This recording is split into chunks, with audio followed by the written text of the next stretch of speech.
অন্নপূর্ণা যোজনা নিয়েও কিছু বিভ্রান্তি, কিছু মিথ্যা প্রচার গত 2-3 দিন ধরে যারা চালিয়েছিলেন, এখন তারা নিজেরাই বিভিন্ন জায়গায় ফর্ম ফিল আপ করার জন্য এগিয়ে এসেছেন এবং জনগণও সহযোগিতা করছে। আমরা এর আগে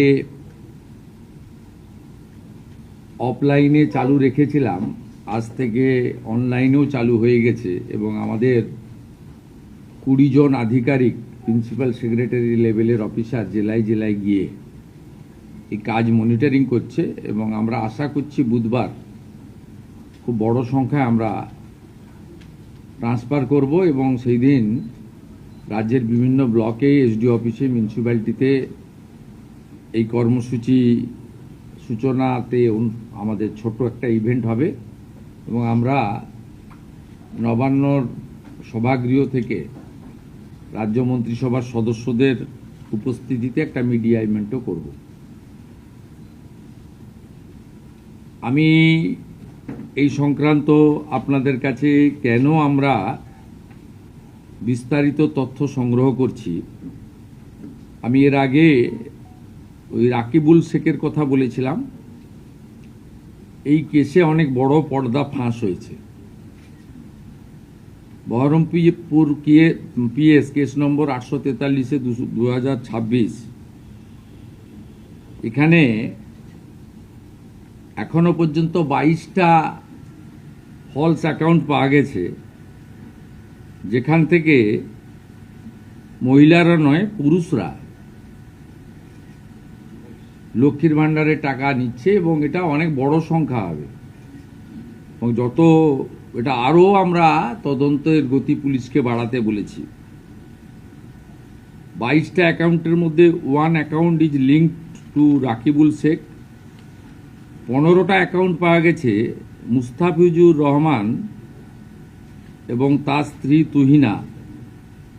এরা 15টা অ্যাকাউন্ট চালাচ্ছেন লক্ষ্মীর ভাণ্ডারে।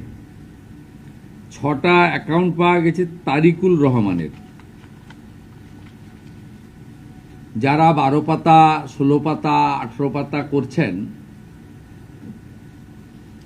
এই রিজেক্টেড, জনগণের দ্বারা রিজেক্টেড নেতা এবং তাদের দলের লোকেদের বলবো যে এই সংখ্যাটা কত হবে আমরা জানি না। অবৈধ অনুপ্রবেশকারীরা তো পাচ্ছেন, তার সাথে সাথে হাজার হাজার তৃণমূল কংগ্রেসের নেতা যারা মহিলা নন বা এই কর্মসূচির আওতায় আসেন না, তারা লক্ষ্মীর ভাণ্ডার লুট করেছেন, সেটা আমরা পেয়েছি। আমরা কাউকে ছাড়ব না। আমি ডিজিপিকে বলেছি সিট গঠন করতে এবং যেহেতু মানিটারি ডিফলকেশন আছে, মানি লন্ডারিংয়েও এদের কেসকে ট্রান্সফার করার জন্য আমরা ডাইরেকশন দিয়েছি।